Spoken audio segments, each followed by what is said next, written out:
Hello, everyone. Welcome to Game Junk Prototype Episode 18, recording on June 26, 2020. My name is Frank. My name is Shawn. My name is Andrew. And today we're going to be talking about probably The Last of Us 2. Will be the biggest part of the discussion, but also some gaming news and an article that caught our eye featuring Shawn Layden of Sony fame, talking about the length of games. And also some other tidbits of news, including the new Avengers game and maybe Biomutant, which caught my eye. Could be a short episode, but we'll see how it goes. How are you guys doing? Very good.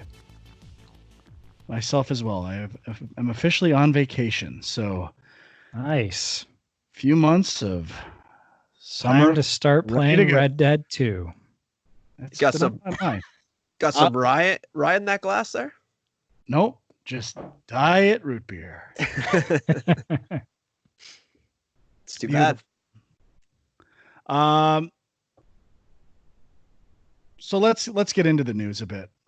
Before we get into The Last of Us, you guys pointed this out to me on our message feed, and it didn't make a lot of news. Like, I didn't see it posted many places, but Shawn Layden was doing an interview, not even really fully sure the context, but talking about he misses the 12 to 15 hour game, I believe is what it said, and definitely talked about the price of AAA games and how it's not a scalable or sustainable model. And we've definitely talked about similar thoughts. I know I personally have hated the trend of games becoming longer and longer for the sake of being long. And it was, I think there was rumors right before the PlayStation press conference as well that the games were going to go up $20 when there was leaks on Amazon regarding the price of games.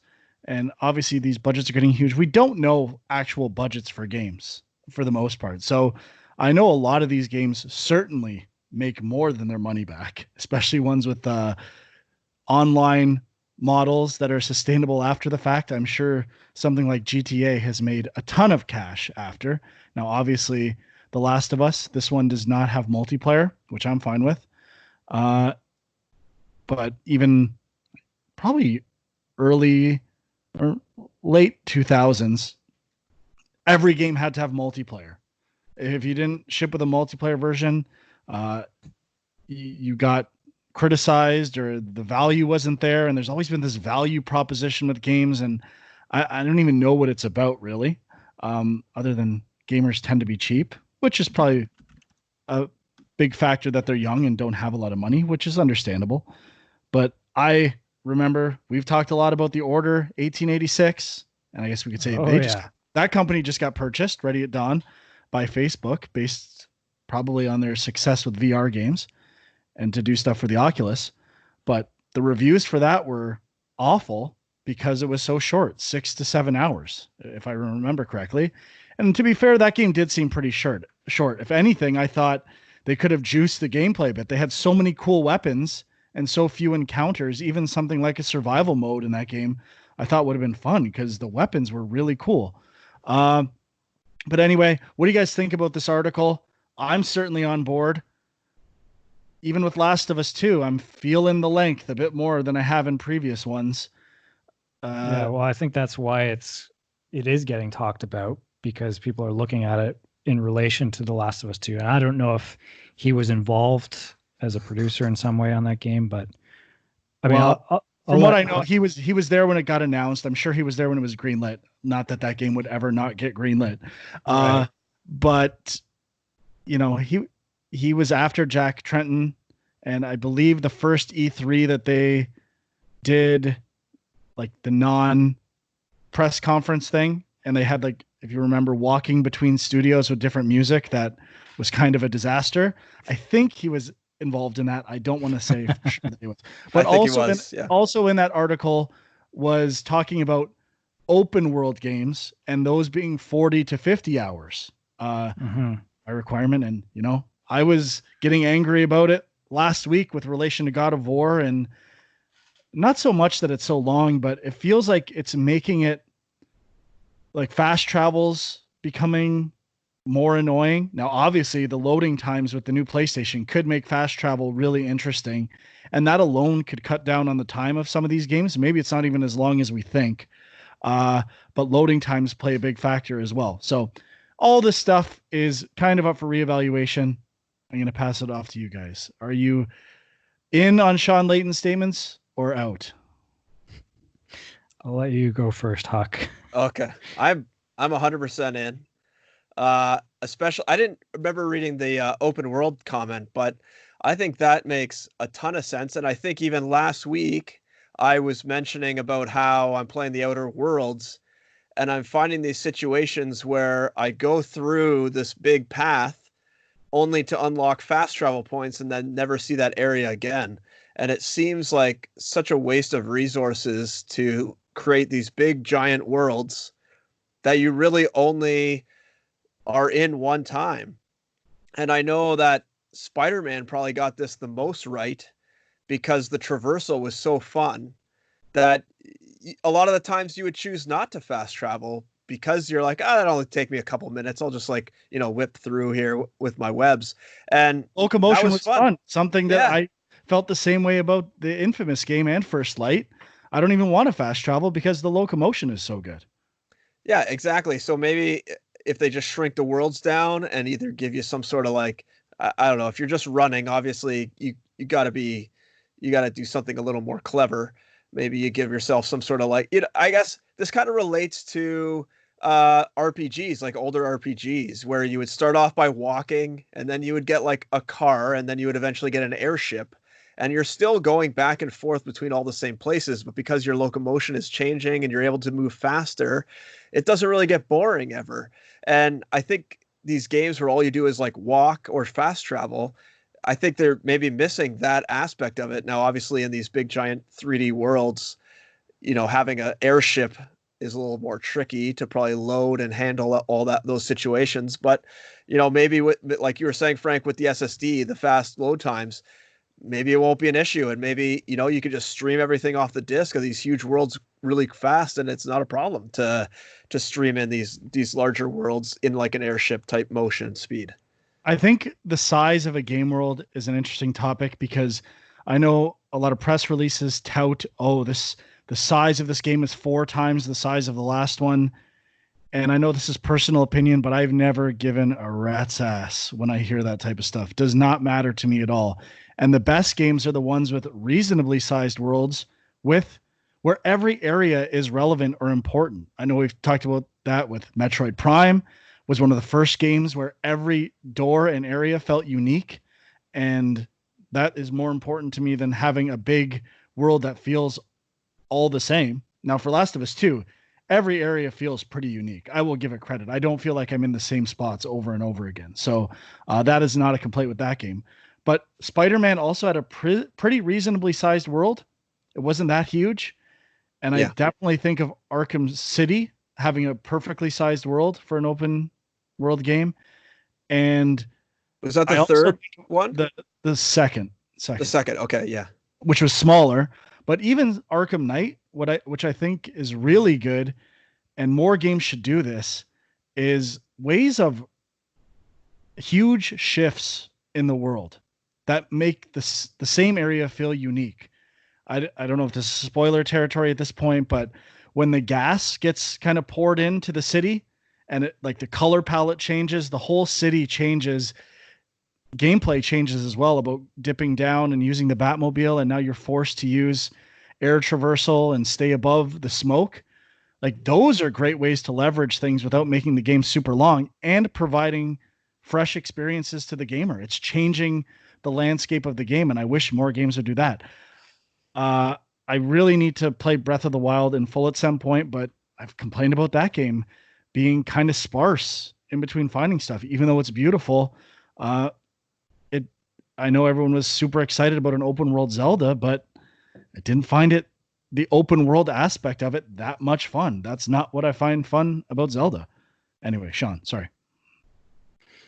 Well, I mean, Breath of the Wild, I think is kind of limited compared to some of the bigger open world games. But anyway, I obviously agree with this article, and I know people are probably thinking that we're coming down on this from the side of like we're siding with developers or something instead of gamers. But that's not the case. I mean, obviously for me, and we've talked about this many times, not a lot of time to put into like super long games. And I like being able to play a lot of different games. So, it's tough when I see a game that I'm really interested in that's like 60 to 80 hours. Like I know I can't do that. But, it's interesting in the sense of like, why are there not more games that are like 2 hours and they're the price of a movie or something? You know what I mean? Like there's been a few indie games that I've had that experience of like playing in 1 or 2 nights, and it was great. I get not every game should be that or can be that. I guess the tricky thing, particularly with AAA games, is you're going to spend all this time building the world and the mechanics and everything that goes into the game. You can't, like, that's going to take years to do just that. And then, if you're only doing that for a 2-hour game, well, it doesn't make sense. I guess the only way that makes sense, and they've leveraged this a bit with episodic models, is if you make a bunch of different movies or sequels or something like that where you can reuse those assets. And that hasn't proven to be that viable, in my opinion, or that interesting. Not saying that it couldn't be, but it I mean, the chapter thing was happening for a while there, and I feel like it kind of died out a bit. I mean, stuff like, I guess, Kentucky Route Zero still did that, and there have been a few games that have come out in episodes. And I think Life is Strange is probably the most successful version of that I can think of. Yeah, that's a good one. But I think the hard part, and I can say this even from the point of view of somebody who's played a few of these, but you kind of lose interest after a while. You play the first 2 chapters and then you just don't continue with the story for whatever reason. You get sidetracked and you're on to something else. You don't come back to it. So I think that's the challenge. Like I'm sure most of those series sell a lot the first and second chapter, and then the sales drop after that. But I mean, I don't know that storytelling too, though, right? Like it's yeah. I guess the problem with that is it seems like it's more about getting money so that you have enough to fund the second episode. Like as far as I know, it's more about like budgeting models than it is about this is the right way to tell this story. Although I'm sure people will say this is how we intended to tell the best version of this story and bullshit like that. But I think it is more about, okay, we get money to fund the next episode, et cetera, et cetera. There's probably some sunk cost by publishers as well that can do that. But I don't think anyone's done it where the way movies and television work for the most part is those episodes are so strong that you want to play them again. It's not about continuing to get to the next one. Oh, I want to play that 2-hour game again because it was so good. And I talked about this last week. I think there needs to be more incentive, whether it's trophies or a game is just so friggin' good that you want to play it over and over again, which doesn't happen anymore. I get my fill of it. I beat it. And like, I don't want to go back to that, where I don't think it's just about, oh, can I play through with a different character or new game plus? Just, it's a short, amazing game that you want to play again because it's that good. I can't think of a game that's done that. Mario Odyssey is the closest that there's been for me, where I played Mario Odyssey twice all the way through, and it was short enough. I'm like, man, I want to go through that game again and do it from the start, which is pretty rare. Does not happen often. Just going back to the chapter thing, I think the one thing that games haven't done yet is they treat the chapters as like continuations of the story, whereas like, which I think is really detrimental, especially if it's like 2 years between them.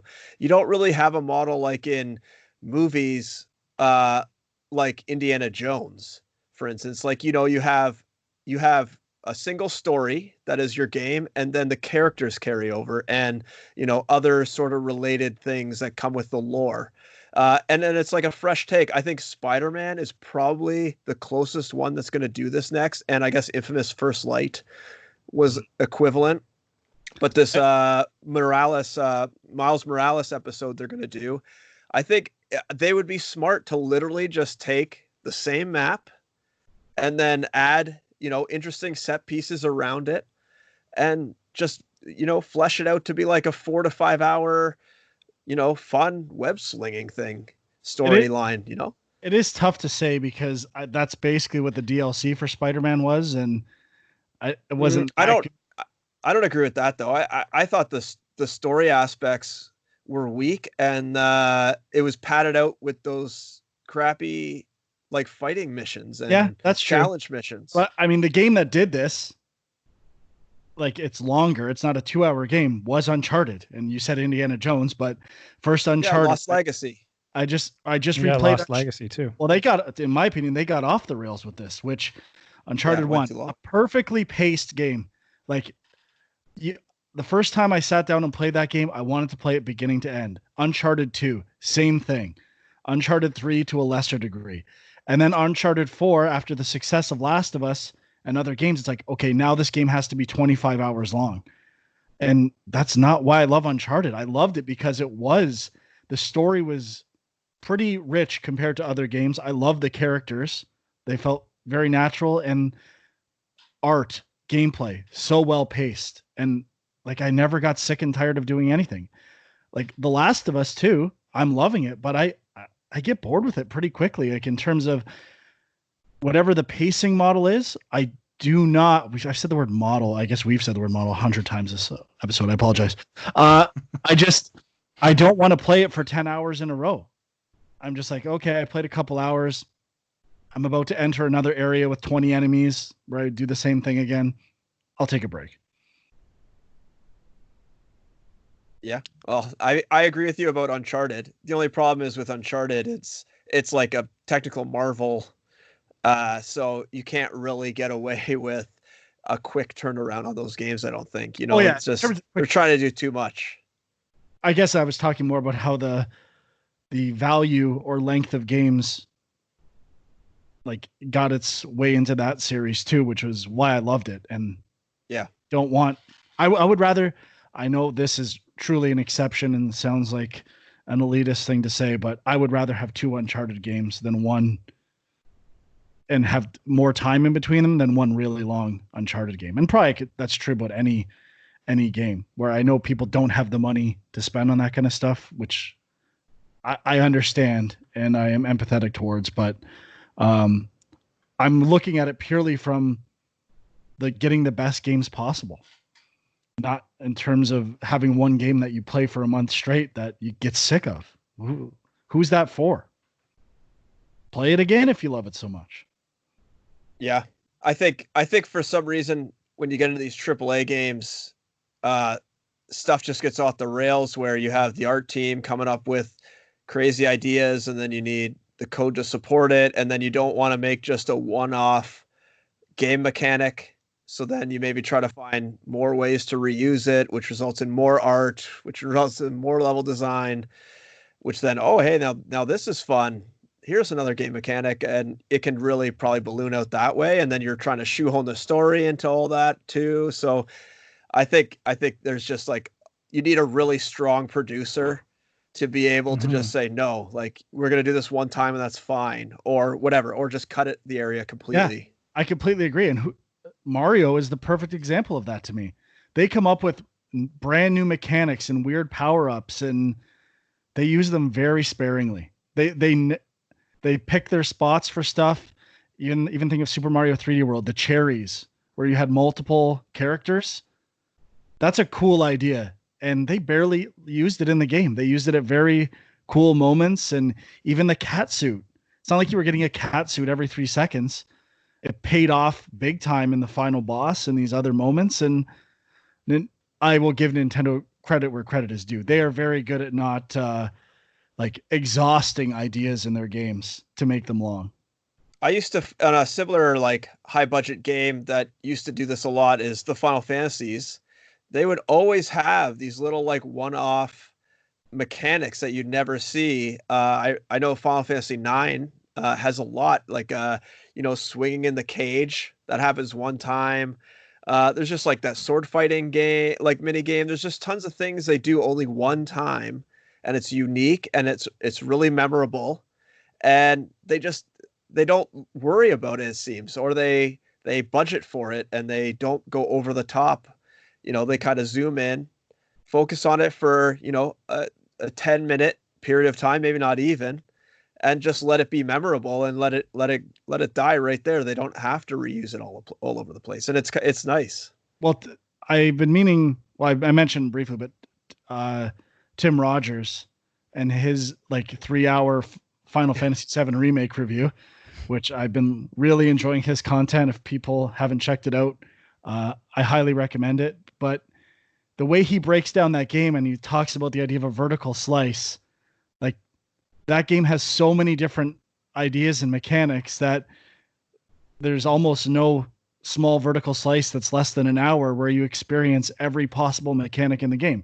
That game, I mean, has some bad one-off stuff like the robot arms, but they have lots of stuff in that game that is really unique, one-time only stuff. And I agree, that stuff's cool. I mean, it does seem like a waste at some point to do all that work and only use it once, but there is a fine line you can ride. And I just don't think games are doing that anymore. It's interesting that Final Fantasy one, though, is an example of one where they're kind of doing the episodic thing, right? It's just that every episode is like the size of an actual game, basically. Well, that's the amazing thing about it. Their version of episodic is, okay, let's take this world that people love, deconstruct it at some meta level, and then expand it because people love it so much and get even more into the world and all that stuff. I mean, that game really is amazing. Well, I'm other so games, surprised at how good it is. The other games are going to have a lot of work needed. I mean, you have your characters done, or some of the characters done, but I mean, a big chunk of the rest of that game, now depending on which direction they take it, doesn't really include Midgar that much, which was all the art. So, I mean, they'll be able to reuse props probably. And like I was going back playing a second time and noticing little callbacks I didn't notice before, like the truck that's used in the car chase near the end of the game.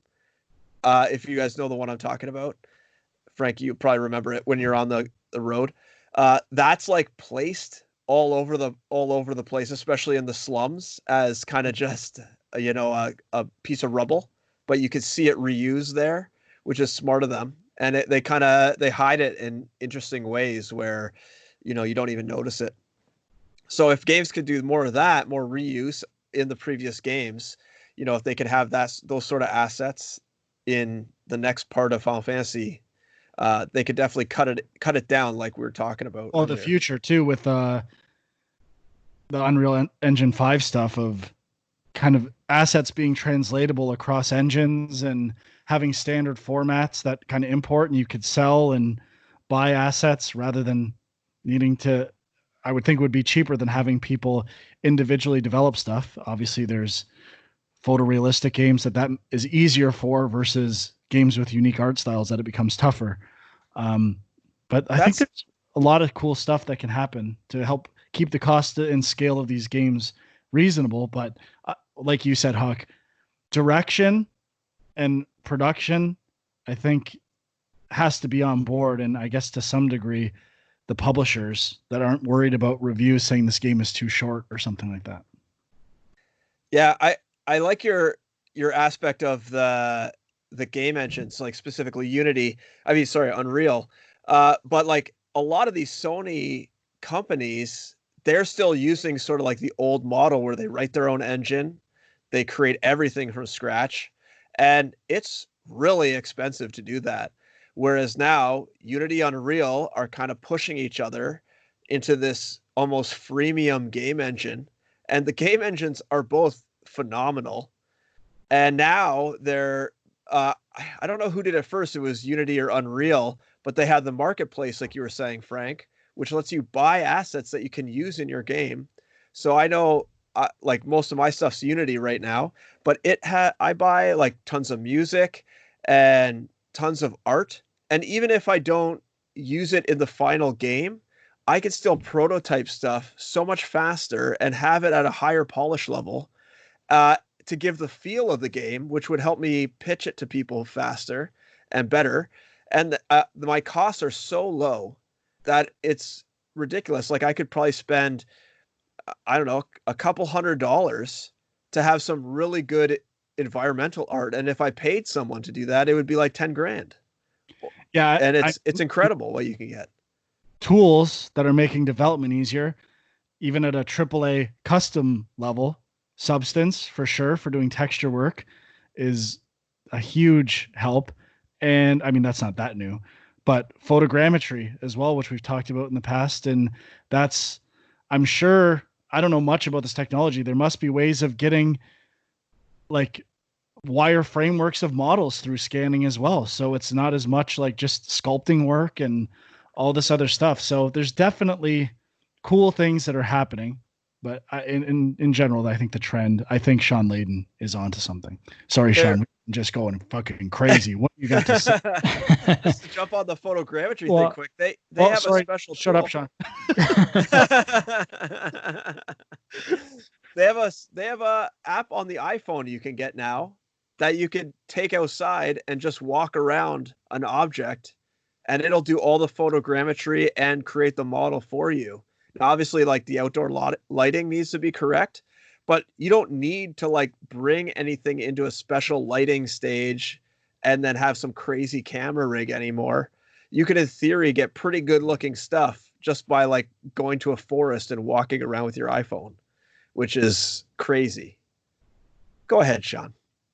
Yeah, well, I mean, you guys are talking about all these tools that are available, but I mean, the thing is, like, games are still getting increasingly more complex, and I think that's part of the problem here. That's why he's saying this model's unsustainable. But I just had two quick thoughts. One was the idea of studios who have earned a place where they suddenly can take as long as they want on a game. You know, like I think it's fair to say Naughty Dog's probably there. There's, a bunch of studios, once they've had a few hits under their belt, they become, we release it when it's ready and that's it. And I wonder if that, in a way, could be a bad thing, at least in reference to what we're talking about here. Like overall, you don't want to ship a game. You don't want to have that pressure to ship a game before it's ready. That's terrible. And, it's obviously bad for the developers. It leads to crunch it. And you end up with tons of bugs. I mean, there's a million reasons why it's bad. But when you go too far the other way, nobody's telling these guys, yeah, that game's too long. You got to cut out some stuff because, it's more value for your money, right? And it's not like movies where you're going to get hit, like critics are going to say this thing's too long. I mean, maybe people are slowly starting to do that a little bit now. That's what needs to happen. But yeah, like that's never the talk about pacing in a game is not really discussed as much as maybe it should be. But, to be fair, the whole point of them is they're not meant to be played in one sitting. They are play at your own pace over a bunch of weeks or whatever. So it's more of a subjective thing, I guess.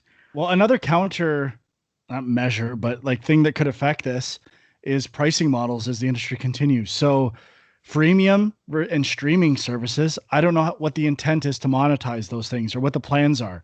If you only play 2 hours of a 60-hour game, maybe that's how they give money to developers. So the incentive could be more to making great short experiences that, it's more worth the cost benefit is there to not make it 60 hours because people only play those games for 2 minutes. And in the spirit of on-demand entertainment, that's going to change pricing models as well, where people aren't going to want to pay $70 for one game. And maybe stuff like Game Pass will be, well, they only played your game for 10 minutes, so here's your cut, or however they figure that stuff out, rather than, downloads and stuff like that. And that's going to really, I think, show how much how much people are paying for stuff they're not even playing. I mean, we're extremely guilty of this, probably myself to more of a degree than anyone. And I mean, that's probably a good thing for the industry, but if casual gamers are using subscription services, that's probably a thing that's going to change about how developers get money. we did talk a little bit about Game Pass being a thing where people have it in their head, hey, if it's like a 5-hour game, it's perfect for Game Pass because I didn't pay for it, but maybe I want to play it, and I'm not as concerned about the value of it. But you touched on the other thing I wanted to bring up, which is just I'm always thinking, what's the percent of people who finish this game? Because I don't finish a lot of games, and I'm always thinking to myself, like, what, like, because as a developer, that sucks to think, oh, 10% of the people that played this finished your game. Amy Hennig was talking about that in an interview, and that's why she's like so interested in VR experiences, which are short because they're more likely to be finished as well.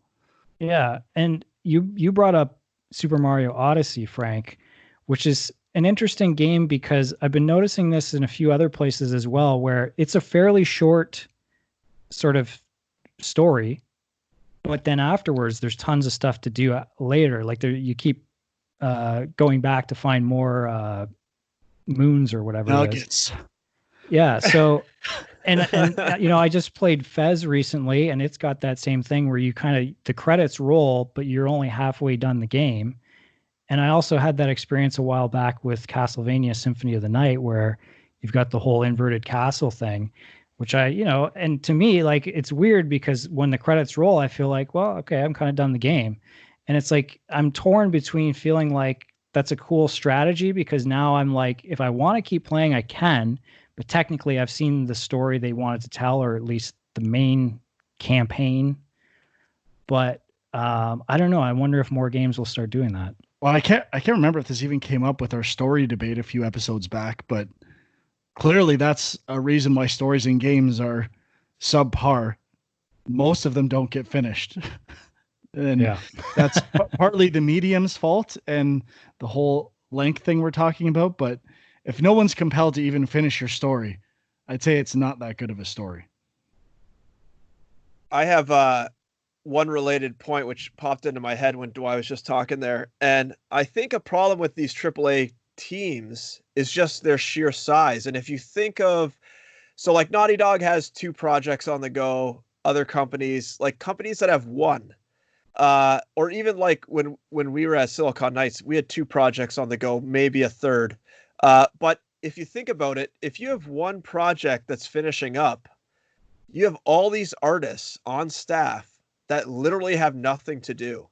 So you don't really get the time to just sit and let an idea fester, create a good vertical slice, see if that's fun, then maybe create a horizontal slice and get your pacing right, which involves no artists really, or maybe the vertical slice would involve artists. And for people who don't know, like, a vertical slice is usually a small section of the game that includes most of the game mechanics that the game will contain.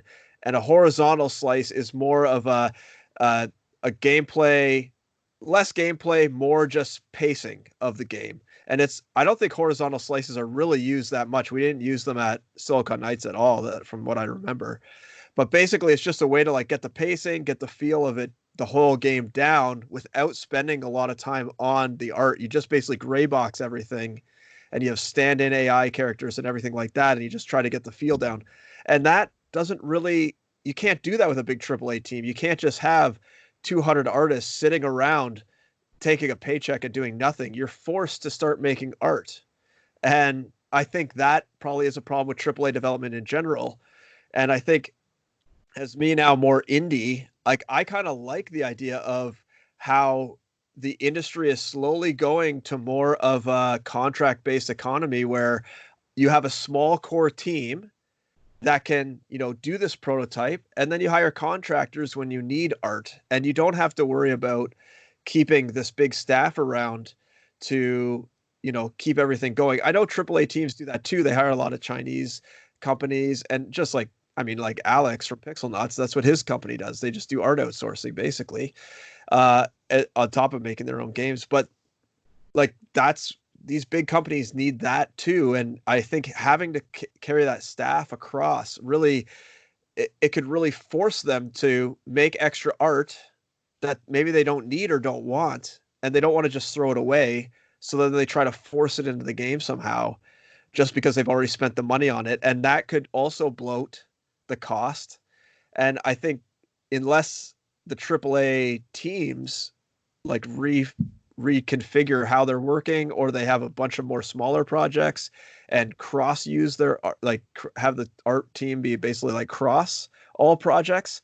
I don't know how you would cut out that cost unless you lay people off, which obviously is a big no-no right now. Like, people don't want to be known for laying off staff. So I don't know how you can resolve that issue in a big AAA studio. I mean, I guess Ubisoft does it. I guess Ubisoft does it the best because they have so many projects. They have utility people that are always bouncing around across studios, which is and you always hear about the situation you want to be in. Yeah, exactly. You always hear about, I mean, for the people we know, like, they basically finish something and then roll in to help on something else, and then they roll off to do something else. That's probably the ideal for a AAA. But if you're like a Naughty Dog and you have only 2 projects, you may not, if both are in full production and then one stops, well, now you have a full size production team with nothing to do, essentially. Like, how do you resolve that? I mean, Nintendo's really secretive about this stuff. I don't know hear much about it, but I'm surprised like first party studios under Sony or whoever, Microsoft, do not share more stuff. Like, that's part of the agreement to be a first party studio, where we share systems. We're all part of the same team. And I mean, obviously, if they're not first party yet or owned by Microsoft, that wouldn't help or be a good competitive move business wise. But once you're purchased, I'm surprised that doesn't happen more. It seems kind of weird to me. I wonder if that's what maybe I just don't know about it. Maybe. I wonder if that's what EA basically tried to do when they moved everything onto Frostbite. Just have one ecosystem that everyone knows how to use. So if you need to jump around, it's not a big problem. There's no big learning spike for people that need to go on to a different project. But I haven't really heard anything about that. Especially for bug fixing, right? Like, doing a new system and integrating with a team that's already going, that could be a problem. But if you're polishing and just trying to get a game to ship, that is one case where all hands on deck can help. Mm-hmm. If they know what they're doing. Obviously, you don't want someone coming in and breaking everything, but if they're all using the same engine and are experienced, you'd think that would be mitigated. Yeah. All right. I'm tapped on this. Went a lot longer than I thought. Sean, anything you want to add? You kind of got drowned here. I'm sorry. No, we should move on, definitely. Okay, I had one more thing about the article, but we can save it for another time. It was about the price of games, and how they're basically, the price hasn't changed. Yeah, I mean, like 20 years or something. I mentioned that a little bit with the rumor that they were going to go up. I'm fine with that. I know games are basically doing it themselves with deluxe editions that come with probably $1 worth of content or something, which I support, especially for games I like. And sometimes it pays off. With Uncharted 4, I got the DLC for free because I had bought the deluxe edition. So that's one way. But I think game prices can and should go up and if they're worried about this value, that should happen more based on how long a game is, if that's all people care about. And again, reviewers need to stop picking and choosing when value matters. And the example I've given before is Metal Gear Solid Ground Zeroes getting 8s and 9s everywhere, and stuff like The Order getting a 6 because it's so short. And it's so inconsistent with how they, when they decide to pull the value card, or should you buy this game based on how long it is. And I personally don't think it should be part of the review discussion anyway. Let people know if you want, but like I said, I'd pay $300 for Mario Odyssey if they made me. But no one wants to do that. It's not the best business decision, especially with piracy. But that's where streaming and other new pricing models could change that. Like, how much you play it goes into the developers' pockets, and hopefully they don't rip off developers. But that's new frontier in the future. So a couple of other news stories, not a ton to say here, but let's start with just Avengers gameplay. that was Marvel's released. Avengers, Frank, excuse me. Is it Marvel's Avengers? I thought Yeah, it is. Okay, I didn't know if pretty only sure. Sony games were allowed to. Yeah, Marvel's Avengers. My bad. That was they released new gameplay footage. I fired it up when I saw it. I gotta be honest. I'm not interested in this game at all. I tried watching the video. Huck, we were talking a bit before this. I think you nailed it. It seems a bit like Go ahead, say it. 4 years old game or Yeah. something like that. And Yeah. it's not that I wouldn't play it. It could be cool. Don't get me wrong, but for whatever reason, when I see news about it or gameplay footage, I'm not feeling it. And it's not that it looks bad.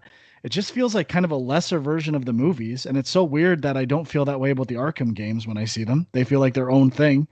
Maybe because they came out like at a time when they were nothing like the movies that were coming out with Batman and stuff like that. And this one seems to really be, I don't know if there's a way to make an Avengers game that's nothing like the Avengers movies. It feels like there's not a lot of different variations on Avengers that I'm aware of, but I don't know, not moving my needle. I think the other problem is that the Avengers movie franchise, the actors themselves are so ingrained as those characters that when you hear Nolan North, you're like, who is talking right now? And then you have to like realize it's Iron Man. Yeah. You're like, what? Like, or the idea why is Nolan North Iron Man? The section I watch with Thor, it's literally trying to be close to the voice of Thor in the movies. Like, go hard opposite direction. Like, think of some new take, or even if the character looks the same, a voice that's different. Yeah, Marvel Ultimate Alliance 3 had kind of the same issue, but I think at least the art style was just kind of trying to stick to the comic books and not trying to make them look like the characters from the movies. But yeah, it's weird. This game, it just feels like we kind of have gotten away from bad licensed games. Like I feel like not a ton of those come out anymore because people just know that they get, terrible reviews and people are smart enough to stay away from them. But this is what it feels like, even though it's not directly tied to, an upcoming Avengers movie or something. It just feels like that's what it is. And I can't put my finger on it either. I guess part of it is I don't really understand what genre it is. Like, is it an RPG, or it seems like it's just an action game with like light RPG elements? But I keep hearing that it's sort of like open world as well. Like, I'm kind of confused. If I have screenshots of the art of the game or like the team, the poster art. If I blur my eyes, I would not know it was any different than the movie. It could be screenshots from the movie. Like the costumes are exactly the same. It's really uninspired, and I think they may have gone the wrong direction with some of this stuff. I wonder if they just use the new Unreal Engine and just got the models from the movies, CG models from the movies. Just throw them in. I don't know about that. But, okay. I also thought from the video that it just looked like quantity over quality in terms of the enemies that they were showing. I was questioning their decision to even put this video out.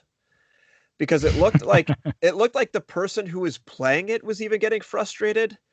It looked like his attacks were being blocked, or he was getting interrupted all the time by energy blasts. And if you're putting out a gameplay trailer where you want to get people hyped, I feel like you'd want to show gameplay where someone's really kicking ass.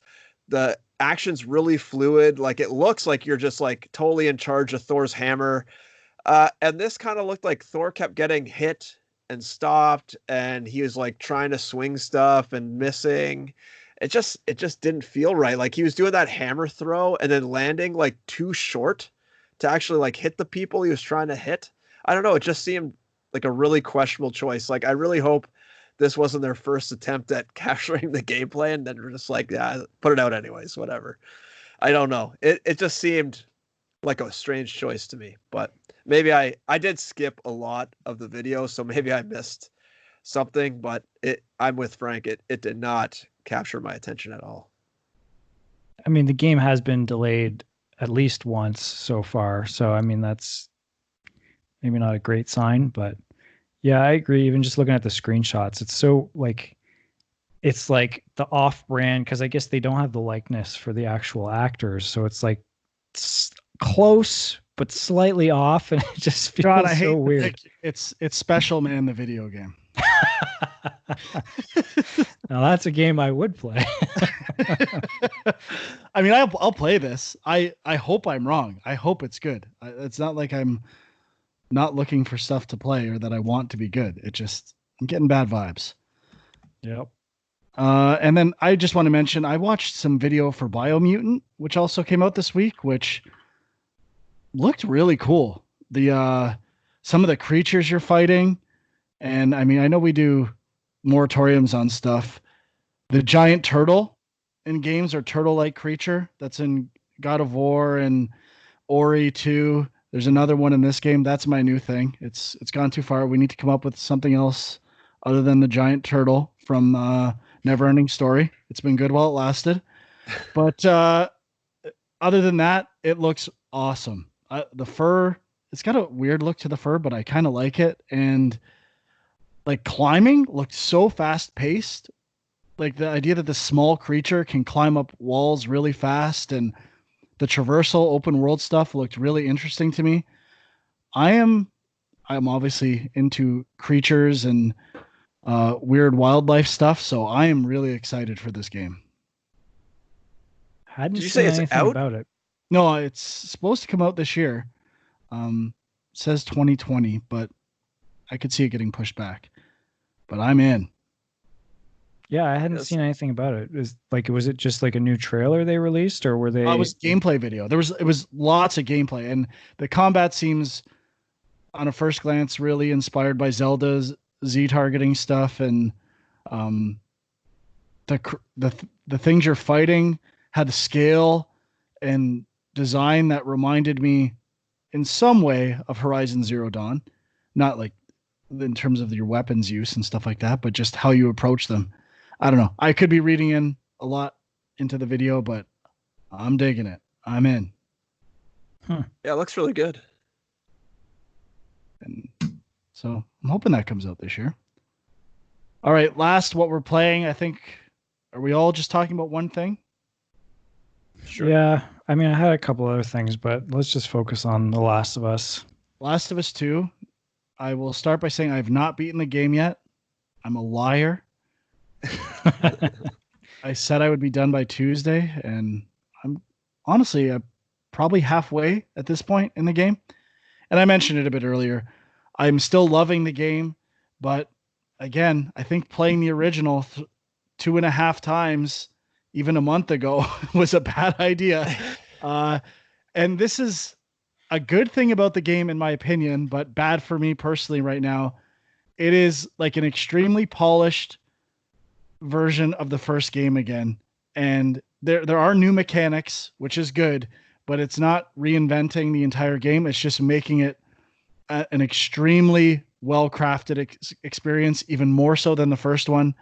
And I complain about that not happening in games a lot. So I'm glad that that is what it is. But I've just played a lot of The Last of Us lately, so I'm not compelled to play for 10 hours straight. And there is a lot of walking around and just scavenging for stuff, which is what the game is. But I'm not as compelled to play that stuff for 10 hours straight, I guess. I'm still really enjoying it. Yeah, I'm like maybe 4 hours in, I would say. So not too far. I think it starts off extremely strong, as did the original game. And I kind of see what I think they're setting up. Yeah, me too. In the game. And I mean, stuff I had heard about this game going in, obviously a lot of people talking about the violence, as we kind of touched on previously as well. And just the idea that it's sort of a revenge story, and it's like, okay, it's a revenge story, but you have no choice. You have to just kill people in brutal ways. And like, is that really saying anything? And I kind of was a little worried based on that, but I think, and maybe I'll be proven wrong, I think I see some things that they're setting up that I think will work quite well. And I mean, I feel the attachment to the characters in this more than most games. And again, maybe this is just a Naughty Dog thing, and I think they're good with dialogue and voice acting and all that stuff. But yeah, I really like the way it has started off. I think the game looks amazing, and I actually think the combat has, I'm not maybe not far enough to fully get a sense of this, but it seems to have addressed some of my issues. Like, it feels like you're a little more agile. It's not as frustrating at times. I don't know. I just felt like I'm just used to playing The Last of Us because I'm coming right out of the other game, and I just have gotten a little better at it. But I'm playing on normal, and I find my combat way more gun heavy than like brick and bottle heavy. There doesn't seem to be as many bricks and bottles around. And I think it's harder to run away from enemies and not get found. The AI is a lot better, which I like. But to me, the biggest improvement in this game by far, and I'm sure they heard this, there was complaints about this, like the shivs and the way hidden areas are approached. Mm-hmm. And I mean, the big thing with the first game is there's even a joke, a written line in the game when you have to be in the water and pull a pallet to move Ellie across. I'm like, oh, this again? We gotta do this. And it kind of exhausted that mechanic where the hidden areas and puzzle solving is like a new take. Probably the biggest new thing is the rope mechanic and using that in creative ways, and breaking windows, I think, is another part of that. But the fact that they're not redoing the same thing with that, it's like, okay, now here's a new kind of set of easy but cool puzzles that are like kind of a nice difficulty level for exploration. And I think that is the biggest improvement in the game by far, and not having to construct a shiv to do stuff. And it's like, okay, I can figure this out, and a door's locked. There's something around here. And I think that stuff works. I mean, and the way they do safes, where before you'd have to, walk, find a piece of paper that could be relatively far away and then backtrack to go back to the safe. Now it's a little more integrated in a small environment where I find like there's hints in the room and I don't have to travel that far to solve a puzzle, which reminds me a bit of Resident Evil 2 remake, how they did some of the puzzles for combinations, and there was more backtracking in that game. But that to me feels like, okay, this is way better than the first game. Yeah, it does feel like there's a little more exploration, which I always enjoy. And I just maybe this is going to change, but where I'm at in the game, I just like soaking up sort of the quiet, like you're a little bit on edge, but there's just this quiet sort of post-apocalyptic world that you're exploring. And I just really enjoy that. So I'm only about maybe 2.5, 3 hours in. So Shawn, you're probably further than I am. I'm just about to sort of start out on Ellie's quest. And I second Frank's take from last week about the techgasms. They're all over the place. And that rope is insane what they have done. They're like her gathering it up and like just how it moves so fluidly. It's crazy, some of the stuff. Like some stuff I didn't think we'd see this gen. I thought we'd only see it next gen. Like I tweeted about like the bounce lighting, and I had seen that on the Digital Foundry review, but yeah, it's pretty amazing what they have going on in this game. And the violence, it's up there, and I heard that it gets even more violent about halfway through. So we'll see. But I kind of hit a story moment today, I think. And this is a weird thing with the violence. So there's this moment, I won't get into it too much, where it feels like they cut away from the violence to have this emotional reaction for Ellie. And I don't get it. It's like this violence is affecting her in a different way. I just killed 200 people. I'm pretty familiar with violence through this character. Nothing about this particular death felt, other than they decided this is the one that is gonna like have some impact story wise. All I've done is kill people this whole game. Why now is this like changing me. I mean, there's a small reason why that might be, but every death is in the context of what you're doing in the game. Well, once you get to 3-digit death count, it's a whole different ball game, you know, like that's when it really hits you. So I don't know. There's some weird arbitrary story stuff like that, but I agree with Sean. The characters are really good. All the characters I've encountered so far are very strong. Not a lot of like random who is this person. I can kind of go through the entire. There's probably 7 or 10 characters that I could name and tell you about in this game, which doesn't happen very often, and that includes good and bad. Or obviously, this game is, I think, attempting to blur the lines between that stuff. Or I think Sean and I both think that's where this game is going, and it's enforced by the narrative, which the narrative is much better, and I anticipated this with Left Behind, where there was a lot more cutting back and forth between timelines and the way story is told, and the chapters are doing that as well, where you're going back years for chapters.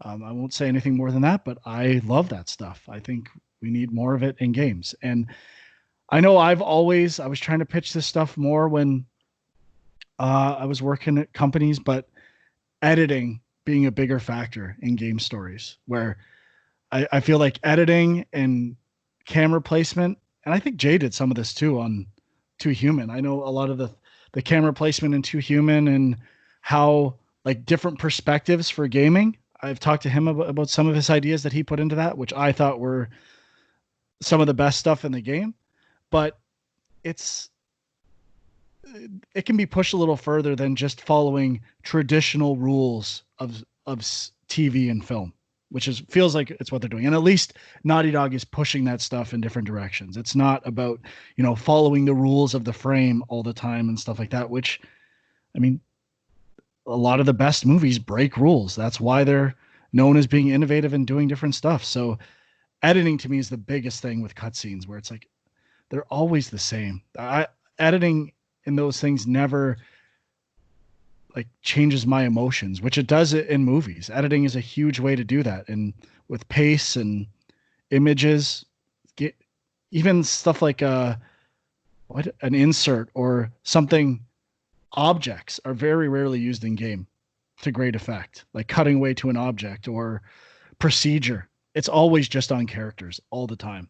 And I think games can do a lot better. And Naughty Dog at least does a better job with that, in my opinion. Do you think some of that's though just because you can't totally get the same accurate, facial emotion out of a rendered character that you can obviously from a real person? If anything, that's what this game is pushing really far. And I think they're exaggerating it. Like the character animations on the face, particularly in death sequences and a few other moments, feel cartoonish. And I think that's a good thing. Like it's not a super realistic art style, especially with the eyes. The eyes feel much like wider, and at least they're animated that way in a lot of sequences, particularly death. That is very effective as far as I'm concerned. So for me, what I was saying more is I think the technical limitation is having everything loaded and cutting away and lighting setups. That's harder to do real time in an engine versus pre-rendered stuff or filmed stuff, which hopefully that will change with new loading technology as well. But I'm surprised at how similar it is to the first, which I don't think is a bad thing, and small variations, which I really like. And the lighting is phenomenal. Like iconic moments with lighting in this game, which I already talked about. The winter morning was one for me, and stuff with flares later in the game. I mean, that stuff is so good. And the water is amazing too. I know you talked about that tech, Andrew, but it's really good. And iconic locations like a library. Yeah, I mean, obviously game of the year. A library. But there was another moment. I love that the last game, when the outbreak happened, it was Halloween, or the after effects of Halloween, and that all these areas that's a cool idea, especially for a post-apocalyptic thing where you can. It's a Halloween store in a mall or stuff like that. And I know the Division did that the first time with it being Christmas time, which I thought was great too. But kind of easy wins. And did you play Left Behind, Sean? No, I mean, I just jumped into part 2. Couldn't wait. The Halloween store stuff in that game was really awesome. And there was a moment like that I'm assuming is using the same system from Left Behind or parts of it. I don't know if anyone's there. Sean, you're going to love this. It's probably my favorite location of recent game history, which is a museum. Don't know if anyone got to the museum yet. No. But there's a part where you switch headwear again, which is pretty good. Okay. Well, even just the tech of when you first wake up in your bed and she like puts on her jacket and like pulls on her pants or something and like slings the rifle over her back. Like I was able to see the swap where it like went from the cinematic model that's fully animated to the one that's like normally on her back. But I mean, it looked really good. And I was looking for that sleeping bag tech, Frank, and it was pretty impressive as well. Oh yeah. Oh, when that thing squishes, it just, I don't even know if it's realistic. It just looks so good. Sean, you must have seen the sleeping bag tech. Oh yeah. Yeah, I mean, for me, the rope was the most impressive thing, partially because, you get to it and you sort of do something initially. And I was like, oh, okay, yeah, that looked pretty good. And then you realize, oh, wait a minute, you can pick that up and do whatever you want with it. And it's just like moves like a rope would. Like, it's crazy. Full disclosure, I'm using a trophy guide for collectibles. And there's stuff involving the rope for getting collectibles I never would have thought of. And maybe it's just because I would have been stuck in my mind frame from playing the last one where I wouldn't have even tried stuff, but you can use the rope to find stuff in that game that's pretty cool. And if anything, the game almost doesn't train you for it properly. Like I wasn't even trying to think outside the box with the rope. And I wish there would have been some moments where it made you do that earlier on in the game. Like not to advance the story, but optionally. I just didn't even have that seed planted in my brain. And that could be a lack of imagination on my part. But thank God for that trophy guide. Let me see everything I need to see in this. Is this a one playthrough? 1.5, I think. 1.5. I'm dreading the trophy or the patch with additional trophies for playing on hard difficulties and stuff like that. So yes. I'm sure that'll be coming at some point. But I'm loving it. Maybe not weird that I'm loving it, but not feeling the desire to play it until I beat it, which isn't necessarily a bad thing.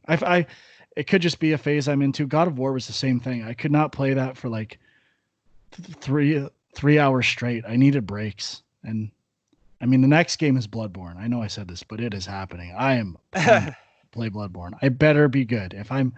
It's not, I have a feeling I'm going to absolutely love it. So we should say real quick too, like I know some people are wanting sort of like the big full review of The Last of Us Part 2, and we haven't really figured out how to do that with this new format yet. But I think if we kind of just talk about it as we're playing it week to week, and then when we've all played it, maybe we can do like a full spoiler episode. And I know some people want to get Jay involved too. He does have the game. I don't know if he's playing it yet, but we'll have to extend the invite, I guess. Mm-hmm. Absolutely. All right. I think that's it. All right. I have just one quick note, not related to a game I'm playing, but I just saw that on Game Pass, that observation game that I really liked came out on Game Pass. So if anyone's interested in checking out and didn't buy it on the Epic Store, I highly recommend going to take a look at it. It's definitely a mindfuck type game there, Sean. Oh, so okay. I'll check it out. Out. Cool. So maybe I'll take this time to plug the YouTube channel. Okay. We haven't talked about it too much. What good hosting you're doing today. We did talk that it's barely mentioned on the show. I'm like, maybe the host should be doing that, but not sure what capacity it's going to continue. But there are video versions of the show out there if you want to see me drink Diet A&W root beer or us laugh when we're interrupting Shawn, scratching his inner armpits, which I've noticed. Just kidding, bud. You did one of these things where you went up in there. It's all right. Take it back. I can edit this out. It's fine. I don't think I was doing it purposefully. Bonus content for the video version. Probably picked my nose a few times reflexively as well. Definitely scratched my ears and put my fingers in my ears a lot. So all good stuff on YouTube. All the stuff you need to see. But also Twitter, Game Junk podcast, facebook.com/Game Junk, Film Junk on Twitter, My Angry Commute on Twitter, and Equilibrium Sis. So let us know what you think. And the Discord channel, if you're interested in joining the Discord chat, is posted. I think it's pinned to the top of the Facebook page. Cool. If you're just in that. Okay, then. That's it for this week. Not sure what we'll talk about next week. Sure, something will come up that we can juice like that Shawn Layden. Until then, bye-bye. See ya.